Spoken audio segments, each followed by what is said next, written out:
Hi class, this is our History and Philosophy class. This is my interactive comment 7. And, excuse me, our prompt is, what were the student revolutions of the 1960s really about? How was student activism changed since the 1960s? There's a lot of rich history and change and movements and rights that came from this era. There were that absolutely affected how we are today, and then still seen and referred to a lot in our current higher education systems. The initial conflict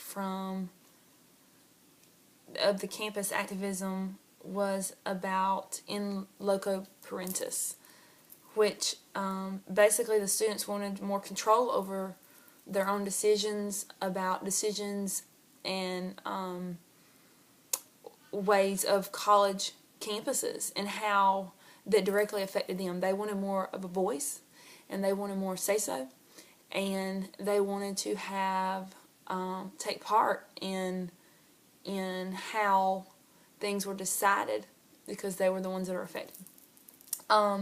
The conflict started from things such as, the text that we read, the articles referred to having a say-so over their dress code, or which we still see a lot of today, or their dining options, being able to choose what they ate when they ate it, or one referred to the neckties. They didn't want to have to wear neckties. It seems small now, considering where we're at and what we get to wear. I mean, we have kids that wear pajamas to school sometimes, but looking back, this is our history of where this all originated. The student revolutions and what they initially were about. From there, of course, they also had issues with the curfew, which we still have issues with today. Then from there, the conflicts took a more political route, and it really became more of, that's when the revolts escalated. And, the government were still fighting in the war, and then from the political issues and all of it combined together, birthed the Berkeley freedom of speech movement on October 1st of 1964. And that really set the tone for college students to have a voice. And that's what they were vying for. That's what their conflict initially was about. But the combination of the government fighting the conflicts with, with other countries, and the political agenda of the United States really were all at conflict with what we were fighting for, and what were we about as a country. And so really I think that's at the heart of what the student revolutions were.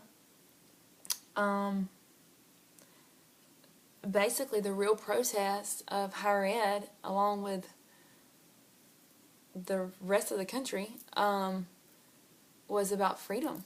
It was about freedom to have a right, to have a voice, to have a say-so.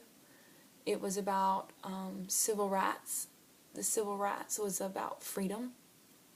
It was about, the freedom to all be equal. It was about equal rights, but it was about the freedom to do so.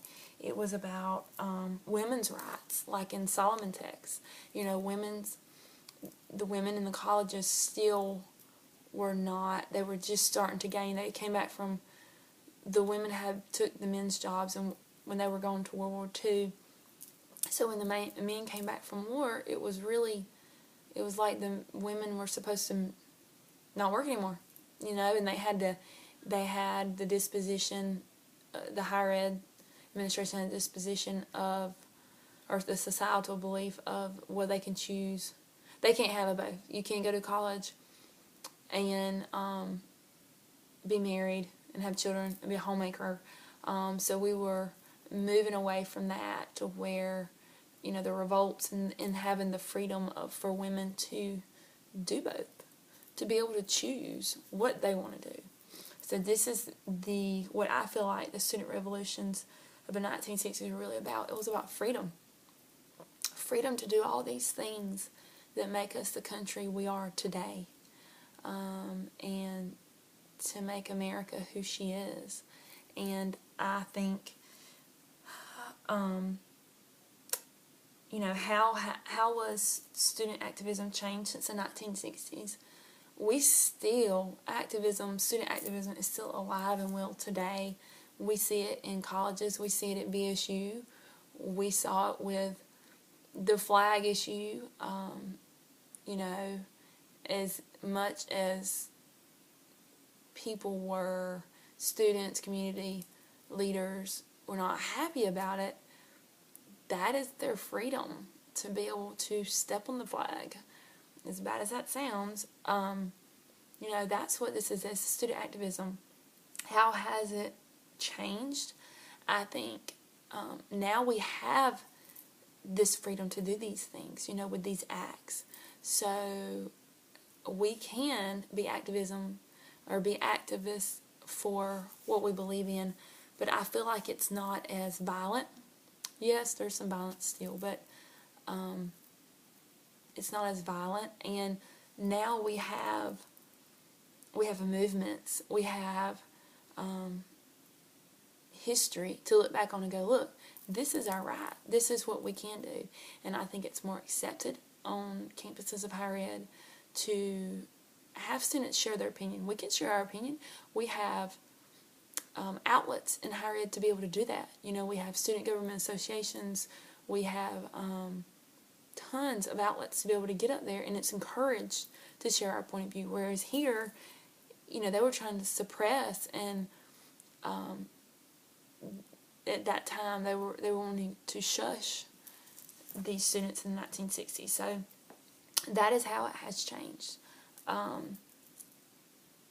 Of course, these were monumental moments of our freedom and our history. So that is my blog. Thanks.